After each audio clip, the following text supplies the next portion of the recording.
Yeah, and you might go through phases where you're experimenting with what you want to learn, and you might find yourself in a certification, and then realize I just spent $1,000, and then like 6 months later, like I haven't used anything in that manual. Guilty. And that's like a lesson. That's a lesson, right? Welcome to the Optimum Human Podcast, the show that interviews the world's top experts in fitness, nutrition, mindset, and beyond. Let's get into the show.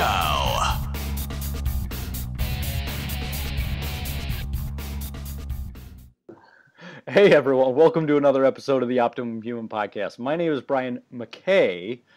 He's Claude Petrulis, and we are your hosts of the Optimum Human Podcast. Today we've got another awesome guest, the other Brian, Mr. Brian DeCastro. Brian, how are you today, sir? I'm great. How are you guys doing? Good. And Claude, sir? I'm good. I'm feeling kind of left out of the Brian Club, though. I mean, you could legally change your name to Brian, and you can join the club. Yeah, it'll be kind of like a movement, and then we'll just force other people to change their names, and we can make it, political, religious, both. We'll make it. We'll become a cult. We'll have organic Kool-Aid. Yeah, I like that. Yeah, I like that. Sounds like a plan. It does sound like a plan. It does not sound like a good plan, but it is a plan. That's the caveat. It sounds somewhat legal. Yeah. Depending on which country you're in. Yeah. Unless you're in international waters, then it's even better. You can do whatever the hell you want. Wow. All aboard the SS Brian. Anyway, so Brian, let's if for those of our listeners who don't know who you are, what it is that you do, and how you serve the world, can you give us a quick rundown of that? Yeah, who the hell are you? What's your story? Yeah, what's my deal? My deal is this. I help people who need coaching and direction on how to optimize their health so they can continue leveling up in life, basically. So my background is in personal training, lifestyle coaching, and in energy work. So I use all of those. I use those three main things to help the people that I work with. Awesome. And how did you get into that, Brian DeCastro? It's funny. I was without going to my full life story. I was always brought up in a healthy lifestyle. My parents were very active and whatnot, so I was always around that. But and funny enough, I kind of got in. I was also an artist in high school and stuff, so I got into graphics, college, and I had my revelation there when I was in the middle of the night at the studio trying to make a deadline and realizing that I don't really want to survive on 2 hours sleep a day and Jolt Cola and chocolate bars to make a living. And I realized that my lifestyle that I already had was being shifted in a direction I didn't want it to. So shortly after that, I went into fitness and lifestyle management for schooling, and then I graduated in '99, and then started personal training in the commercial circuit there, and then it just evolved from there. A lot of other fill in the blanks at that point. But yeah, I've always been around it, and then eventually I surrendered to to having a profession, and at a time where it was really hard to know clearly how it was going to play out. Yeah, back in those days, personal training wasn't really a career. It was kind of like a transitionary thing, a hobby. Something you do on the side. It was around the time too when sports clubs was bought over by a larger company, and they were. And this was in Toronto? This was in I was in Mississauga, so Mississauga and the Etobicoke area, but the sports clubs were all over, and including Toronto. And what happened was there was teams of maybe 3 or 4 trainers in one club at the beginning, and then they would blow them up. Like I managed at the one in Mississauga, and we had about 25 trainers when we originally would have had like 5 there. So. It was actually a pretty amazing time for personal training because they were really creating opportunities for us to to actually have careers and professions in this, because it wasn't really a tapped in. It was just starting to get tapped in Canada the way it was in the States. So it was a pretty interesting time to be developing as a trainer. Yeah, and that's a common theme I see with you. You're just constantly developing. Like, I think we met in, LA or something? Yeah. We had to go all the way to LA to meet each other. Yeah, and then we live in the same city. Funny how that works. So. Yeah. And I know you've taken some fairly high level Czech stuff, and you do you're like a Reiki master too. Yeah, I just finished my Reiki master. Interestingly enough, I started studying Reiki the beginning of this year, but from all of my work, like I'm HLC3 with the Czech Institute, and studying under Paul and around a lot of his people, and just following a lot of different paths.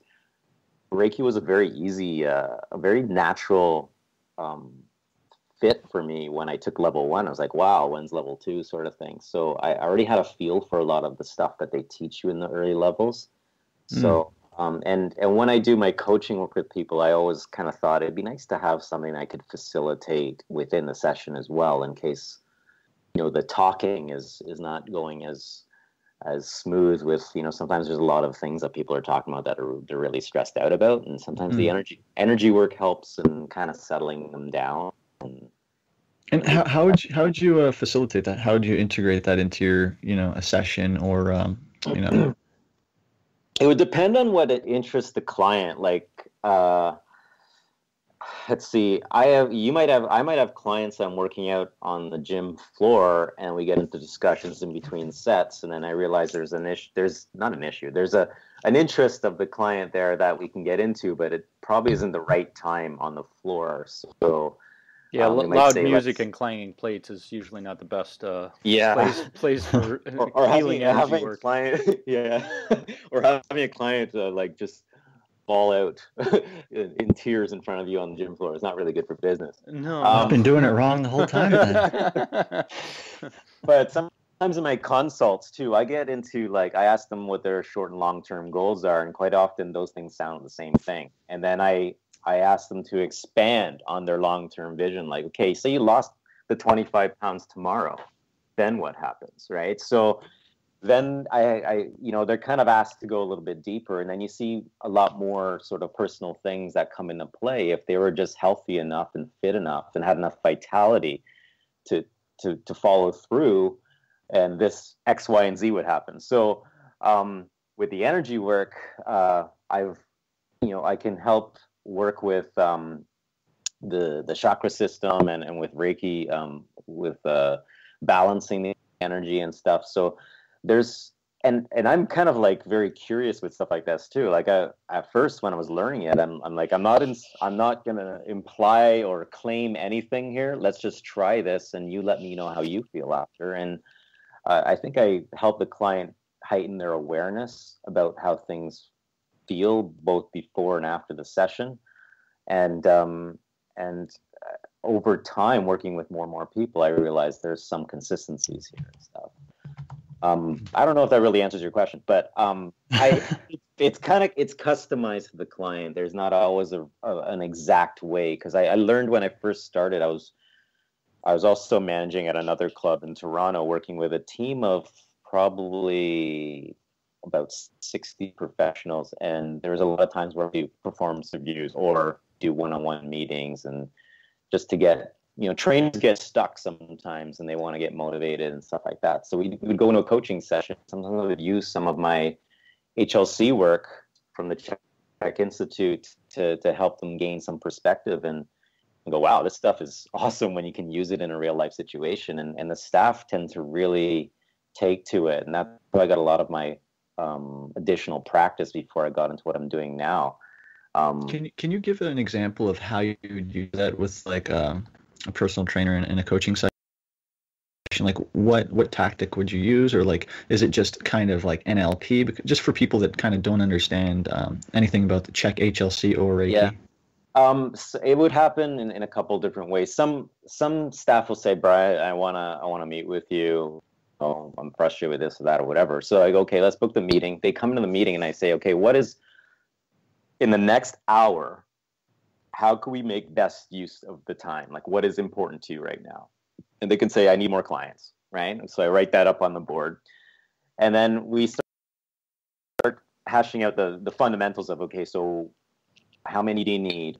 You know, what are you doing now? What can you do? And just the obvious stuff that sometimes you just need people to ask you to do, right? Then I'll go into like, also like, so how are you doing now, like with your health and your training? Like what's going on in that area? Because if you're not, it seems to be easier to market yourself when you're the living example of what you're trying to do, right? So when they're if they might be stuck with their training or they have injuries or whatever it is they're dealing with, I just recognize it all as like just blocks, almost like you read the body. I learned this from Paul, like kind of read the body like a map. So if they're having like, say, a hip issue, you know, I connect that energetically to the second chakra, power struggles and things like that. So that's what helps me, their body or whatever's going on with them at the time helps me figure out what questions to ask them. So I'm not telling them what to do. I'm helping them process what's happening and gain perspective. And then it kind of goes in a very sort of circular sort of like we'll be in the room talking 45 minutes to an hour and go, what the hell we just talk about? And then I'll pull it out into, okay, what are 3 action steps that you can do right now? And that's one thing I really learned how to make this stuff practical. Is to, you and I can talk in an office about just about anything, about something that you want to improve on. But if we don't walk away with some action steps, then it could just float away and then you can end up in the same place a week from now. So, but when we talk about it, whatever tends to resonate the most is usually where you want to start. It could be something as simple as, I'm going to come in earlier tomorrow, right? That sort of thing. And then see where that leads. Because I've had times where I've kind of had an agenda, and I learned my lesson when I first started doing this. When I do a coaching session with someone, I might have an agenda of my own, and I learned very quickly that was the wrong approach. You know, because maybe they don't want to talk about chakras, maybe they don't want to talk about some specific stuff related to their personal life or whatever. So I let them guide me where I need to go, because you know, one of my questions is, how can I be of best service to you right now in this situation? And then I can show up for them that way. So it's a great question. Yeah, it kind of gets me all over the place trying to explain it, but but it is definitely a very personal approach from one person to the next. So yeah, I really think that you know, we as professionals tend to kind of go into sessions with, oh, we know what we want to do with this person, and you know, being able to actually listen and kind of sense what they actually need as opposed to what we think they need. God, that is confusing the hell out of me now. Just asking better questions, basically. Yeah, I was doing a coaching course. It was over the course of 3 months with Ellen and Jeff White in Toronto, and we're practicing our skills and things we've learned in the class. And I was working with a colleague I was coaching her, and then Jeff came around and he observed me, and then he timed us out for a second and said, your response or your offering for her was great. That was perfect, because she looked like she was on board with that. However, you forgot something. And I said, what was that? And he turned to her and said, and asked her a couple questions, and then he turns back to me and said, did you notice that she kept saying the same thing over and over again about what she was challenged with? And I said, yeah, I noticed that. And he goes, what did you feel from that? I said, well, I felt frustrated, and I felt kind of overwhelmed and maybe sometimes hopeless. And he goes, then just tell her that. He pointed out that I had to let her know that I felt what she was saying so I can understand how to give the advice. Because I find sometimes, even as trainers, we're quick to come to the solution and give the person the advice, but before we've actually addressed what we heard or felt from them. Because he said that if you keep hearing them say the same thing over and over again, they haven't heard that you felt what they're saying, so they have to keep saying it over and over again. So that was a huge lesson I learned in that course, was just to hang tight. I know you have the answers, but hang tight and hear that client out till you feel everything, and then confirm with them if what you felt was accurate. And if it's not, they can correct you, and you say, okay, I get it now. I can see that. And then you can maybe relate and connect with them at a deeper level, and then go, how about this as an offering? And then they're more willing to receive it and apply it, rather than feeling like they're being talked to, saying, okay, well, this is what you got to do, right? So that was a huge lesson I learned in studying life coaching skills and stuff. So very helpful for me. For sure. And I'm curious, how have you, if you have, kind of translated that into family life? That's a good question. It's a bit harder with family. Yeah. And you have to be really. I find, and I've been learning this. I'm actually very passionate in reading and studying relationships and stuff too, mostly for my own personal interests, but also I notice this there's consistencies with clients, with their spouse or their partner, and definitely being in a state where your heart rate's elevated, you're in the heat of an argument or something like that, you're not going to really be able to feel much. It's like what's going on in you is so, I like to say, so noisy that you're not going to feel what your wife or your husband is trying to express to you. So you can respond back with the right, with a helpful, response. So it's not easy to do in the heat of the moment sometimes, but I find that I've read and heard advice that, in a partnership, you want to really try to remove yourself from trying to resolve things when emotions are too elevated, because you just can't feel each other, right? And you can also do it when you've removed yourself from the situation. Where I put myself, in a situation where, I'm having a discussion with my wife, and then we don't resolve it, but later down the road and later that day, I'm thinking, well, what really happened there? Well, I can imagine she could have been really frustrated or angry about this and that, whatever. And I kind of replay the scenario in my head. I could have maybe did this instead of that thing that probably fueled that fire, right? So did not expect me going in this direction, but yeah, it's a great question. Like with kids as well. I found my son's 6 years old, and I find they're very honest and very sort of clear with you, when they're younger. And there's times where I have my own parent or dad agenda, and I want him to brush his teeth, or I want him to eat or whatever, and I'm way ahead of him as far as wanting to do those things, and if he's just kind of dragging his feet to the table, I gotta understand that there might be a reason why he's dragging his feet right now, and I gotta sort of check in with him, how are you doing, sort of thing, before I kind of get on him about balancing his macros and stuff and make sure he eats his meat, right? So it's Your amazing. paleo, Yeah, it's amazing how kids mirror back to you, like, your strengths and maybe your weaknesses, right? So it's been an amazing journey with my son, because he's a lot of fun, and he's at that age right now where he can easily call you out on stuff, and you're like, damn, he caught me again. Shit.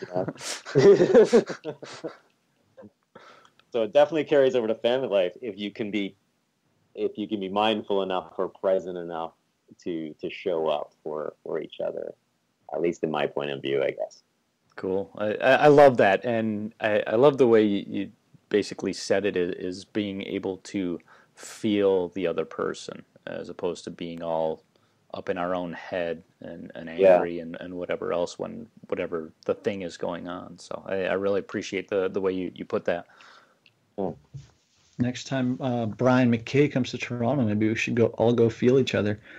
Yeah. All right, I'm leaving this call. You guys do this on your own. Oh, he's ramped up to 10. He's got too much noise. So Brian, we could just grab a coffee. That's helpful too. We just start there. Oh, come on, that's territory. So Brian, what are you doing right now, man? Because I do know you were managing one of the ritziest places in all of Toronto, and then you went off and you're doing your own thing. So how did you decide to head in the direction you're going right now? And for people that don't know, what direction are you heading in right now? Yeah, that's a good question. Thank you. Yeah, so for, let's say, in my personal training journey, I moved myself to a high level private club in Toronto, north of the city, and I just basically moved there from sports clubs with 0 clients and a whole lot of faith, and decided I want to develop as a trainer and be around a lot of strong trainers. So that was in 2001 I did that, and I was there for until about 2007. I had the opportunity to manage the department, so I did that for almost 9 years. So interestingly enough, I was part of the team to see them through to a multi-million-dollar expansion. Our section doubled in size. Like I mentioned, I had about 60 professionals that I was overseeing, both in personal training and staffing and stuff like that. There was some massive things I had learned. I learned about running a multi-million-dollar business there and leading and stuff. And so it was a pretty exciting time. What I did was I kept some clients because I knew that I wasn't going to retire in a position like that. I still did want to be a practitioner of fitness and health and stuff. So, but inside of that time, I had a lot of help from the company with my professional development. That's why I ended up spending a lot. I got my HLCs with the Czech Institute. The Agatsu course that we met at, that was sponsored through the club. So there's a lot of courses and certs that I developed and learned through just my experience there. And to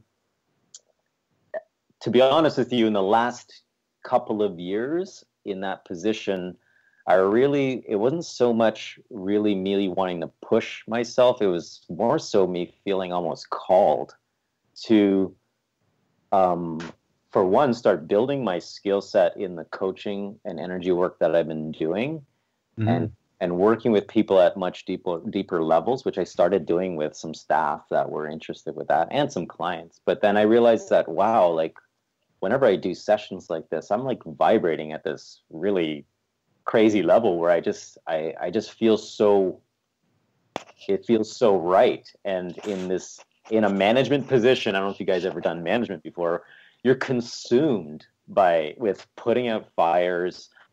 We left town to Chicago for like a day and a half, and I was off my email for half a day, and I already had 300 emails in my inbox. It was insane. It was just, I'm like, it's just stuff, right? And I felt like I really got to figure out a way to somehow move into what's next for me, and the opportunity happened in 2016 for me to kind of step down and move on, and so I did, and that was in January last year, and what was interesting, I was self-employed before that job in my 20s, and there was like barely any social media. There wasn't any social media. There's a whole bunch of stuff that wasn't in play at the time. So now here I am, many years later, going, wow, there's so many different ways to spin this. And I was going back into studying the industry again as a full-time practitioner of this system that I'm kind of developing now. So it's been a wild year. In 2016, just starting out, like sitting right where I am right now, just like, okay, I don't have any clients anymore. And how am I going to create that? And then I, start building a website, and then just start one thing after the next, just going, okay, let's do this now, let's do that now. And again, sometimes you're really out of focus. You don't know what to focus on. But then there's those things that stick with you that I gotta really focus in on this thing. Towards the end of 2016, I narrowed it down to like 2 or 3 things. I go, what's working right now, and what can I put aside for now? And when I made that decision and wrote those things down, things really took off at the beginning of this year. So I'm much busier now and focused on fewer things and making my way. So like what I described to you what I do when I work with people, that's been sort of a little sort of evolution of my refining of my ideas over the last year. Since having the opportunity to spend so much time with it now, when before I was hiding in an office behind a closed door and a whiteboard, hoping my boss wouldn't notice that I was actually drumming up my own ideas, business plans, and now I can just freely do it, right? So, and I can, even just sitting down for a coffee with someone, every meeting, every idea I want to pursue is now potentially an opportunity, when before it served as more of a distraction from my day job, right? So which makes it really, really exciting. My lifestyle has completely changed. I work now, instead of driving to Toronto from Newmarket, I'm less than 10 minutes away from work. I work out of a studio, personal training studio, Individual Performance in Aurora, owned by Dave Harris, an old friend of mine that I met through another friend, also came up in the industry same time as I did.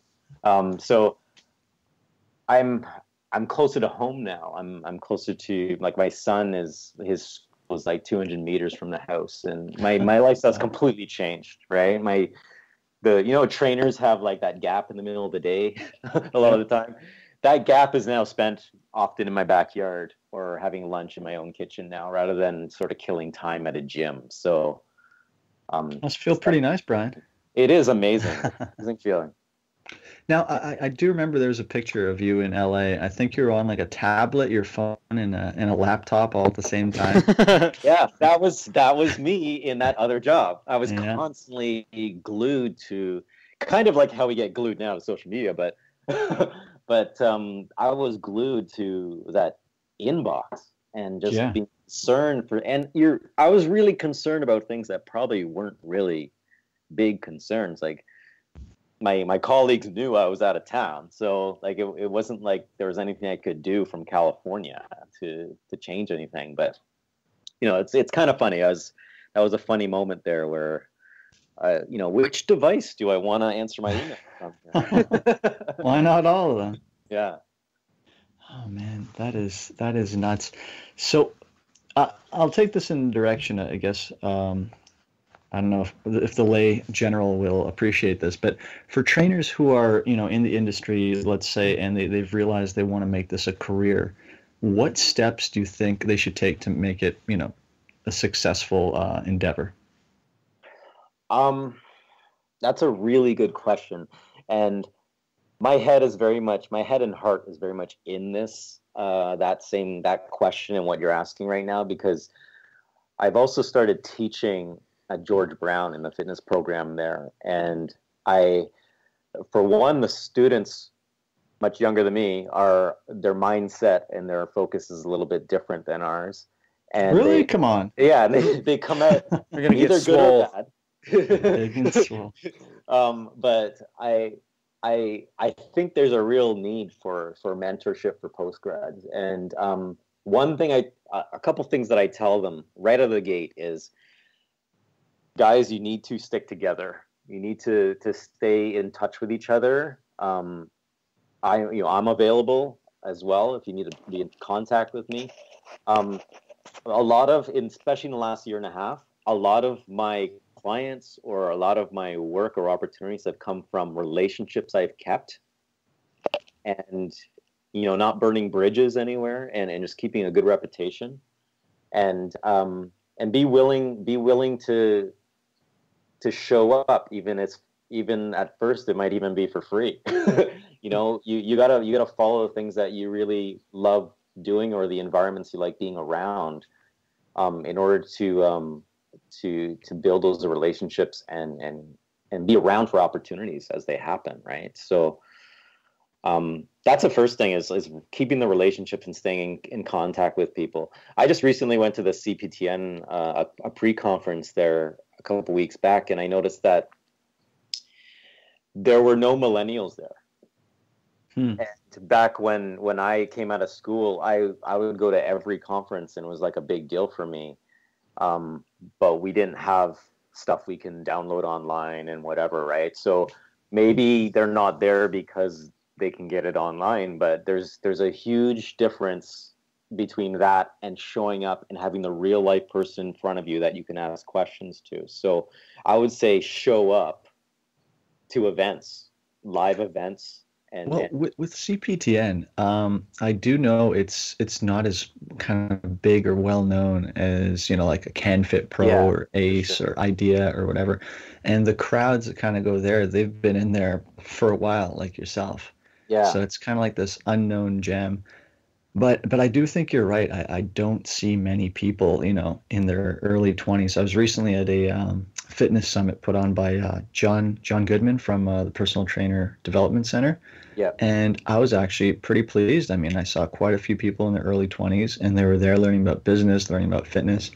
And I was just like blown away, because these people were coming up to me and they're like, "Oh, so what do you do?" And I'm like, "Oh, I'm a trainer." They're like, "Oh yeah, me too." I'm like, "Oh, how old are you?" They're like, "Oh, I'm 19." I'm like, "Oh, go fuck yourself." Yeah. If I was in your shoes. But yeah, it's just I think, yeah, like you're saying, showing up and kind of just sharpening that axe and building those connections, really important. Yeah, and you might go through phases where you're experimenting with what you want to learn, and you might find yourself in a certification and then realize, I just spent $1,000, and then like 6 months later, like, I haven't used anything in that manual. Guilty. And you know, that's like a lesson. That's a lesson, right? I find I've gotten better at choosing my courses over the years, and I am looking for that thing. What can I run with, like, tomorrow, right? Mm-hmm. And then I know that I'm on the right path. Sometimes you got to explore and learn outside of what you're used to. That's okay too. But I think just having the passion to learn more. You can be in a gym. Say you're in the gym working out, and you can spot the trainer that stopped learning. You could tell by his body language. You know, he's not even really focused. I saw a trainer at a gym once that I was at. He trained the client while he was sitting on a Swiss ball the whole time. Like, and that stuff drives me nuts, right? Like, and if we're not learning and we're not growing, like, your clients, you know, they might still be getting partly what they need and stuff, but you also got to be looking out for that. What's that next thing that I can share with them, that I can help them with, you know? I used to sit down and go, okay, pretty early in my career, it's like, I want to learn as much as I can, so anyone who walks in that door, I can work with them, right? And you know, that might, like, I think my range in the clientele that I worked with ranged from like 8 years old to like 80 plus, right? So I've had some really great opportunities, but now later in my career, I know where I want to narrow in, refining, you know, how I use my skills and using my best attributes to make the biggest impact, right? Mm-hmm. It's important, man. It's about growth. And yeah, I've seen trainers, you know, they're texting while they're training people, and I'm just like, oh, like I don't know what to really think. I'm just like, this person obviously doesn't care enough to kind of focus on their client, or they just, you know, they're one of these tourist trainers that are in there for, you know, 6 months and they're off to the next thing. Mm-hmm. But it's just I find it's disrespectful. You know, somebody's paying you for your time, and you're sitting there, you know, texting back Joe and Samantha and so, And it's just like, whoa, like, imagine like if you were at an office job, right? And you've just got your feet up on the desk and you're playing Angry Birds or whatever, and your boss walks by and you're just like, hey, boss. They're like, what are you doing? I'm just working. Is that why I got fired from my last job? Well, probably. The showing up to work nude probably didn't help either.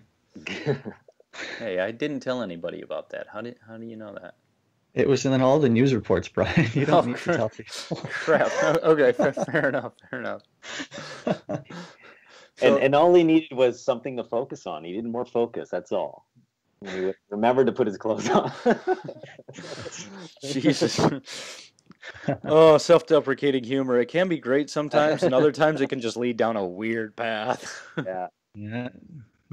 The angle of the dangle, I call it. Yeah.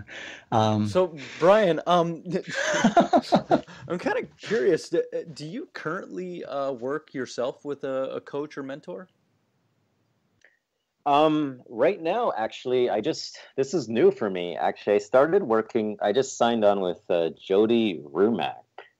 She's a PT business coach, mentor, PT business maximizer. I saw on her media page. I just picked up a video that she put up on Facebook, and there was a free webinar that she was offering. So I signed up for that. She hit all my pain points in the promo, and I signed on. And then I got a free consult with her the week after that, and this is shortly after I'd been doing some soul searching as well. And she helped me really focus in.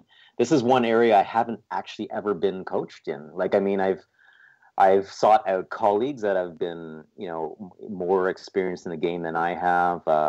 Within my network, I have like chiros and naturopaths and people that I connect with that have skill sets that I don't have. I stay in touch with instructors of courses to keep those relationships going and stay connected. So there's a lot of people I've worked with that have helped me. I've like I mentioned, Ellen and Jeff White. I've done coaching with her as well. So there's times where I am really intensely getting the coaching and getting pushed to the next level by somebody, and there's other times where I pull back and I just start applying my stuff and taking in what I've learned and putting it together. Because not only do I love getting the coaching, but I like the idea of being there for, like I mentioned, the new student or the new trainer coming into the industry to be able to offer some sort of mentorship and stuff. I really love being able to give back that way. So answering your question, yes, in both ways. I receive the coaching as well as I love to share what I've learned. So beautiful. Yeah. Do you find that your coaching style changes after you work with a coach? What changes for me is when I pick up a skill, like when Jeff pointed out what I was forgetting in the steps there, or when I get coaching, quite often, most of it's usually personal, as far as maybe getting over a fear I might have on something. On the last session I did with the coach in Barrie, that same couple of weeks where I was learning some really cool stuff, to just have someone shed some light on your situation for you and say, look, you're like 98%, committing to your dream right now. And you got, 2 toes in on the other side, and it's all fear-based, or it's all worrying about logistics, or it's all this or that. And being provided, maybe tools or action steps or state of mind to consider to move forward makes a huge difference. I think we need the help at times to help people kind of just put a mirror up in our face and say, look, here, this is what you have to offer. Like, why would you not want to bring this forward, right? I guess my question was more like, do you look beyond the tactics and the skill sets that you're learning and how they're being taught to you? Because Like I've been kind of looking at coaching coaches and how you have to essentially, it's like this it's this weird like meta sort of business, but you like the more I've been looking into it, and like even speakers, the way that they talk and get messages through to you, and the tactics they use to deliver the tactics that you're going to use is just, it's fascinating. It is amazing. And I had a friend of mine that he's a really good salesman, and he helped me buy my first laptop a long time ago. And we walked into the shop there, and he goes, I pointed out the one I was interested in. He goes, okay, now watch. And then he goes over to the sales guy, and he had this back and forth dance, right? And then after the guy walks away, after we totally got a deal on the laptop, my friend turns to me and goes, I love that. He goes, I go, what? He goes, that he knew. He's a salesperson. He knew what I was doing, but I was doing it really well, and he saw it. I saw it in his eyes. He knew I was, and so it's like two MMA fighters, right? Like, wow, yeah, good move, right? So it's to someone at the time, for me, to a layperson that doesn't know what's going on, I'm like, I didn't even see any of that, right? But even in a situation where you know what's happening, like, damn, that was good. You totally got me there, right? So one thing I've learned too with having more experience, more regular experience now. Well, I got a lot of experience in the other job working in meetings with the team and stuff like that, and getting in front of people, but teaching right now too, where one of my lectures is on a Friday where they're just fried, right? And I got to engage them.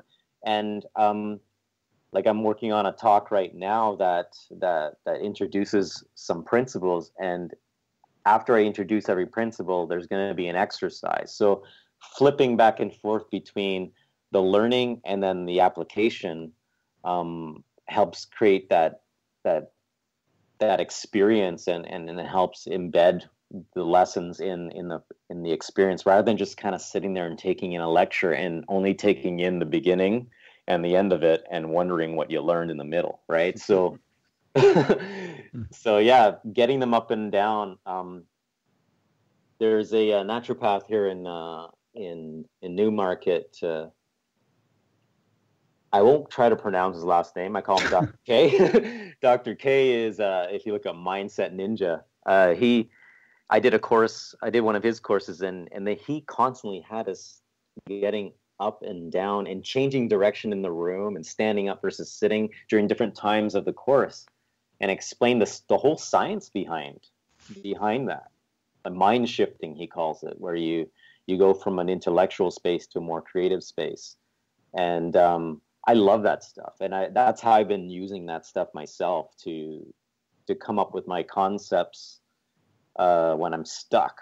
Sometimes I'll pick up a notepad or a sketchbook and go to the park, because I'm not getting anything done sitting in front of my computer.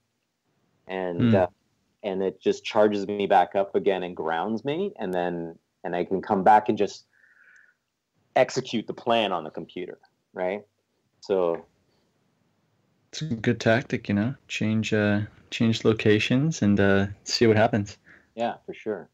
Worst thing that happens is you sit in the park and enjoy the day. Yeah, and you might even, I did that the other day. I showed up with my pad, and I was like, okay, I know, I'm going to hammer out. And again, you have your own agenda and all that stuff. And I go, I'm going to hammer out a new idea here. And then I realized that nothing's happening. I guess I'm supposed to just be here and take a break. So I took my shoes off, and I just sort of watched people at the park, and I just hung out. The weather was beautiful. And then I went back home, and I got the rest of my work done. But I wasn't there to do the work that time. And again, it's that whole thing where you got your own agenda, and what your agenda is not necessarily what needs to play out. So, yeah, the universe sometimes has different plans and likes to teach us. Oftentimes. Yes. Yeah. Yes. And likes to kind of rub our noses in it, so to speak. Yeah, for sure. So, Brian, I know we've actually only got a few minutes left, but Claude, did you have anything else before jumping on the wrap-up questions? I'm all wrapped up myself, so I'm good. In yourself? Yeah, why not? Yeah. So, Brian, if you had to rescue 3 books from a herd of angry moose, what books would they be? Here's 3. One I constantly reference, and I got God knows how long ago I read this book, but Power versus Force from David Hawkins. Okay. It's I don't even know how I would describe what's in that book, but it talks about some pretty interesting scientific research they did with different mindsets and various things that actually will affect. They did kinesiological testing on, say, different types of music, and the subjects might have gotten stronger or weaker depending on what they were exposed to. So that was a pretty wild, eye-opening book for me. Yeah, I've heard references to that study before. Yeah. Another book I'm positive you guys probably have on your shelf is Eat, Move, and Be Healthy by Paul Chek. Never heard of it. That's like I've never heard staple. of it. And again, I'll admit, I've never read the book cover to cover, but as a reference to go back to things and things that I've learned from Paul, it's all in there. If you needed a spot to put everything that you would use with probably 98% of your clients, it's in there. So that's what I love about that one. Another interesting one, because we were talking about relationships, this is for the dads out there, is The Amazing Development of Men from Alison Armstrong. Very simple, easy to read concept, talking about the linear development of pretty much every man. And for us to understand it, but maybe potentially for, spouses to understand it as well, she says it really resolves a lot of issues in what happens in relationships. And having a son, it's a helpful thing to observe in him, knowing what these steps are in how men develop. So those are 3.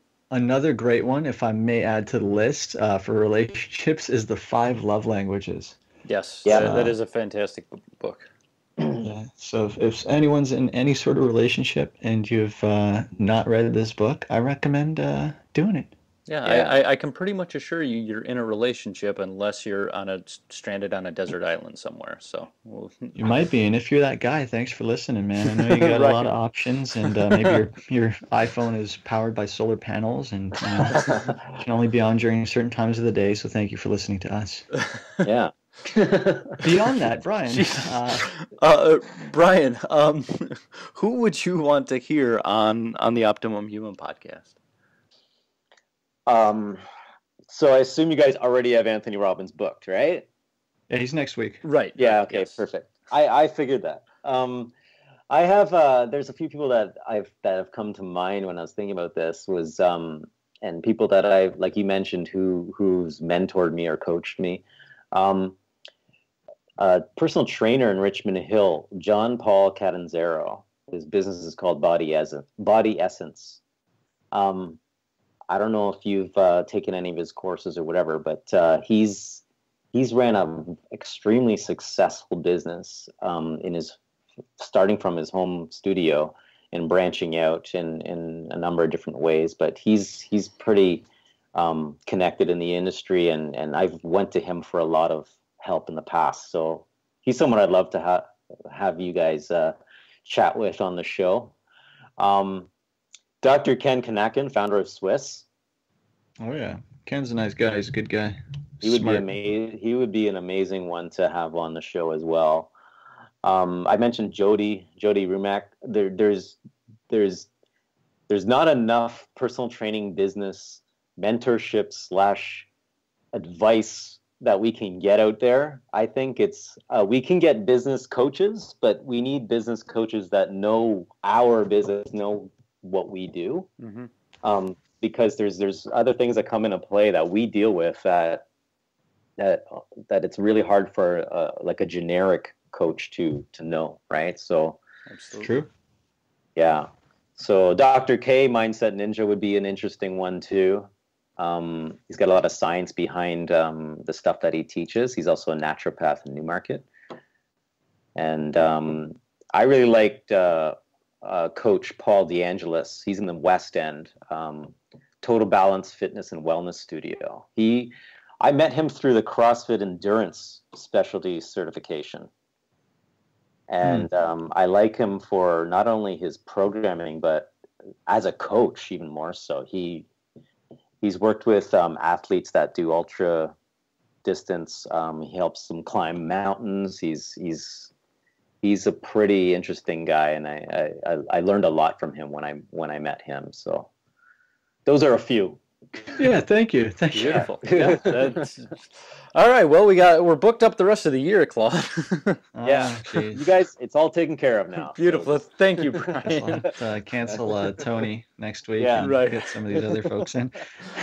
So, Brian, who is the first person that comes to mind, or what is your definition of the optimum human? The optimum human.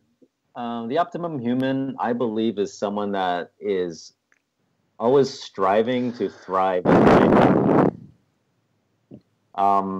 Person that wants to optimize what they have available to them to show up in all aspects of their life, whether they're a mom or a dad, business owner, employee.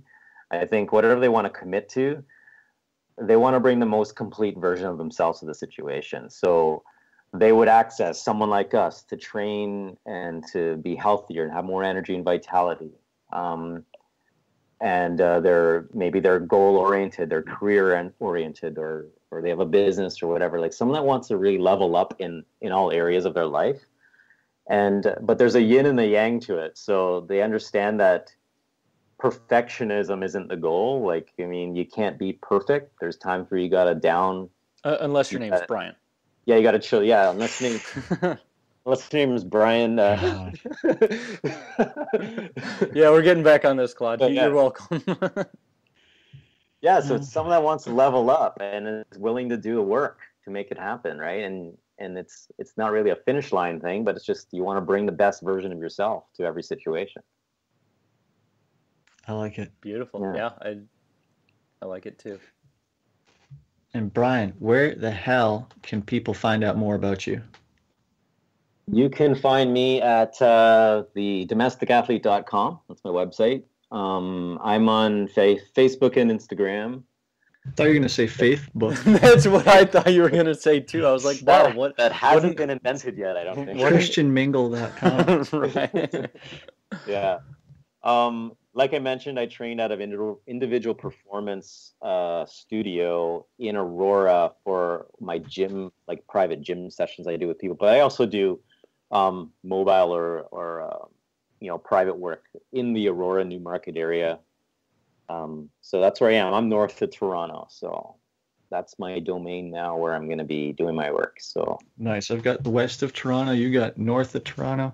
Yeah, where we've divvied up the city. Places. Yeah, my email, brian@domesticathlete.com, if anyone wants to reach out and chat. I do remote stuff too, either online or on coaching calls and stuff like that as well. So yeah, we just taught Brian how to use Skype, so that's going to be a new method for his business now. This very high level technology is working on my computer. So don't ask him how it works. Just expect. Just know that it does. Yeah. Like, just know that he can answer the call now. Yes, I definitely can answer the call. Wow, is that ever a metaphor? Ooh. Well, that should be on a business card, guys. Stars aligned for us for today. So absolutely. There you go. Yeah. Brian. I'm going to put that on my business card. Claude Petroulis answering the call. Yeah. Anyway, Brian, thank you for coming on. All right. Thank you guys for having me. Absolutely. And thank you everyone for listening. We hope you haven't abandoned us by this point. And if you like the show, make sure you subscribe, tell all your friends, tell all your enemies. And Brian, I will see you gentlemen later. Absolutely. All right. Thanks so much. All the best. Guys. Take care. Thanks for listening to the Optimum Human Podcast. If you enjoyed the show, please remember to head on over to iTunes and give a 5-star rating and review, which will help spread the word to more awesome listeners just like you. Head on over to theoptimumhuman.com and subscribe to the free newsletter and get the Optimum Humans Blueprint to the Optimum Life. Download it instantly. Thanks for listening.